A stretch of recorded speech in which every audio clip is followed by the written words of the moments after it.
Hope everyone's been doing okay.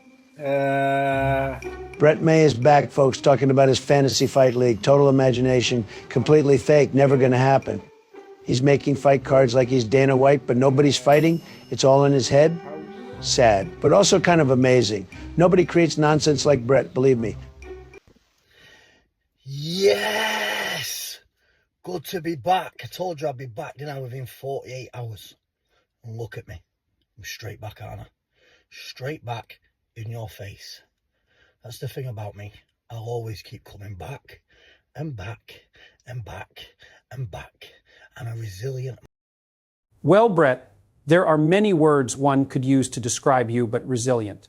That's a stretch, especially after your last BKFC performance, where you tapped out faster than a dodgy Wi-Fi connection. But let's stay classy. We will give you the benefit of the doubt and see what nonsense you spew. First man to ever box for the BKFC in the UK is right here. First man to ever fight for the Wembley for BKFC is right here. I'm the trendsetter. I'm the one what gets things going, and that's that. And now you're going to watch big man here box, headlining the main event in front of 50,000 people. If I say it, I do it. That's that. You know what I mean? I'm not one of these. I don't come online saying things unless I'm going to pull it off because I just like to do that. So Brett comes on saying he's the first guy to fight at Wembley, the first in BKFC, and get this, he doesn't come online talking nonsense. No, mate, never. You're the picture of restraint and reason. Brett, seriously, go watch some of your old videos. You've practically invented your own genre, unintentional comedy. But hey, we'll give you this, you are an entertainer. Not a fighter, not a thinker, but definitely an entertainer. Okay then, let's go rock and roll. Oh, and listen, another thing. Heggie, this goes out to you there, yeah? I bust you in HMP hole with your pedo, yeah? And when you went into Durham, Big Joe Millward bust you as well. Remember that, don't you? Eh? You know what I mean? You got bust twice on your sentence. Well, Brett, that's vastly different to the tales you were spinning on your little podcast tour fresh out of jail. Back then, you said you absolutely filled him in. And you just said moments ago that you don't come online talking nonsense. Honestly, mate, you're hilarious. I mean, only because I'm coming on here on the internet and I talk a lot, don't mean I don't back it up. Whatever I say, I do, like Muhammad Ali. Whatever I say, I do. Remember, I'm just that guy. Same as Mayweather. That's why they call me Big Mayweather. Whatever I say, I do. If I say it's on, it's on. If it's off, it's off. So listen, paedophile, me and you will do some good numbers and make some money very soon. You're bacon, you. So just do me a favour for the time being and don't be fucking wanking on no trains, okay? Now, I must say, that's some pretty solid advice from Brett to Decca, credit where it's due. But Brett, you always say what you say is what you do. Problem is, we all saw what happened when Danny Christie turned up in your hometown. You didn't do a lot then, did you, mate? Sorted. Now, you want to be hearing names and venues, don't you? I'm fighting on the show, I'm the main event. I'm getting a high-class veteran fighting me on that show on that night in the main event. And we're making the numbers happening. We're hitting millions of views. Yeah? That's that. Yeah? That's that. We're also trying to put on Tommy Hench has agreed to fight on the show, and Luke Dyson. Robbie Brown also agreed. He's fighting on the show. That's him sorted. Decca Heggie's in the background. He's agreed. He's on the show. That's that one. The return of Heggie. The return of the train wanker. And that is the shadow boxer. Yeah? I look forward to seeing you, Shadow. You are going to be meeting Big Mayo in the flesh, baby. In the flesh. Wow, Brett, what a stellar lineup you've cooked up. So basically 50% of the cards got SI offenses? Incredible. What's the event called the Battle of the Bacons? You honestly think this crew's selling out a 50,000-seat stadium? Come on. There's got to be more to it than this, so let's see what nonsense he says next. It's going to be on massive private land. I believe well over a couple hundred acres land.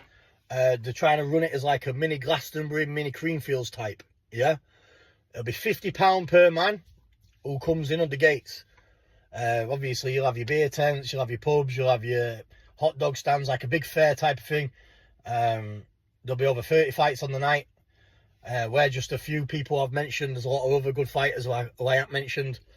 Okay, so now it's starting to make sense. Brett's not headlining Wembley, he's tagging onto a music festival. The 50,000 seats are really just people there to watch DJs and eat overpriced noodles not to see Brett shadowbox in a gazebo next to a vape stall. You can just picture it now, a little boxing ring wedged between the silent disco and the compost toilets. Maybe a few lost ravers stumble in thinking it's a street performance or a ketamine-themed pantomime. Oh look, it's Punch and Punch here. And sure, the festival might pull in tens of thousands, but let's be honest, nobody's buying a weekend ticket thinking, can't wait to see Brett may throw a slow right hook. Still, it's starting to add up now. Not a boxing event, just a sideshow with gloves. You'll have Jordan McCann playing. I told you, Tug of War will be there also performing. Fat Joe was in talks. I know he asked for something like 20 grand to perform for night, and the boys are working on him now. He said that he will, but yeah, hopefully Fat Joe comes over and performs. That'll be mega as well for the American side. And it's a 2-day festival, guys. So the fights are happening on a 2-day festival. So what's going to happen is you can bring your own tents, bring your own camping gear, bring all that shite, yeah, and you can camp out for 2 days. So basically, it's a 2-week festival, a 2-day festival, 2-day party. So you can all drink. Wow, this whole concept sounds like a flawless recipe for disaster. Brett May's crew, all their fight fans, camping out in a field with unlimited booze, questionable substances, and zero conflict resolution skills. Yeah, I'm sure that'll go just fine. What could possibly go wrong? Then you've got the poor festival goers who came for house music and halloumi raps suddenly finding themselves stuck between shirtless lads shadowboxing by the burger van. Hippies trying to vibe to trance while bare-knuckle lads argue over who's the hardest in front of the portalos. Pure harmony. To be fair, it sounds like absolute chaos and probably quite fun to watch from a safe distance with a police helicopter overhead. But yeah, not one I'll be attending, thanks. Good luck though, Brett. And do keep an eye on Decca near the toilets. Don't need him launching a solo bout in Cubicle 3. So Bash, don't be a minge. You hold your word up to the South, where you're saying you're going to turn up on these shows and then at last minute you let them down, like you did with Ben Hatchett and all them. Don't be doing that to this crew here, because you could go missing, Bash. You could go missing on the streets, yeah, on the rough streets of Hastings. The boys will be sent for you and you could go missing, Bash. Simple. Big money, big problems, big trouble, big mail. That's that. That's that much. That's. After watching this, I think something might actually be happening.